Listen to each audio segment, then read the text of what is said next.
And the question is that the motion be agreed to. I call the member for Denison. Thank you, Deputy Speaker, and good morning. Good morning. Look, the member for Franklin's right about one thing, that there really needs to be a bipartisan or maybe a multi-partisan approach to the Tasmanian economy. We'd make more progress. It is refreshing, though, to see a consensus of sorts this morning. I think we would all agree, I'm sure we all agree, that agriculture is vitally important to Tasmania, and in some ways it's our mining boom. You know, when we look forward into the future and what's happening in the rest of the world, there's an endless appetite for the wonderful produce that we produce in our home state. And particularly as the world becomes more affluent and the middle class grows, it will be our mining boom. So it's good to see that some very positive things have been done to capitalise on that mining boom. The irrigation work is first rate, and that will pay big dividends over time. So too the $202.9 million in the budget to assist international exporters is a good thing, and I applaud the government for going down that path. I want to see more, but that's a good first step. I've got to give a plug for my neighbours, the Wolf brothers, who live across the road. Wolf brothers are famous in southern Tasmania for the quality of their berries and other fruits. Undoubtedly the best berry farmers in the state. However, we are kidding ourselves if we think the job is done or almost done, because there are so many other things that we can do in this place to let Tasmanian farmers realise their potential. There are so many environmental and commercial risks that we have within our power to address.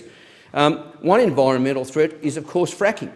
Now, to the state government's credit, they have put in place another moratorium on fracking, but we really need a permanent ban in Tasmania, and I say to the government, we need a permanent ban across the whole country. There is widespread concern about the way it tramples on farmers' rights, the way it contaminates water, the way it's gone wrong overseas. So one thing we could do in this place is put a permanent ban on fracking. One thing we could do in this place is put a permanent ban on oversized freezer factory vessels. The fact that the super trawler Geelong Star is another thing which puts Tasmania's reputation at risk. There are so many commercial threats. Now, I notice the member for Braddon has made much of the fact with free trade agreements. That's all well and good, but it does appear that the TPP still includes investor-state dispute resolution provisions. That's a threat to Tasmania. What happens if Monsanto takes the Tasmanian government to court over our GM-free status? That would put our GM-free status at risk. So that's a commercial threat. And look, I hope everyone would agree there's still so much more we can do on Bass Strait. I have given credit to the government, $202.9 million to assist international exporters. But frankly, the job won't be done until we have an effective subsidy for all people, vehicles and freight in and out of the state to bring the cost of Bass Strait down to the cost of moving a similar distance on the mainland. That's what's needed. And until we achieve that, we won't have cracked Bass Strait. And I tell you what the federal government could do, and I was pleased that the Prime Minister spoke positively about this when I asked a question of him the other day in the House.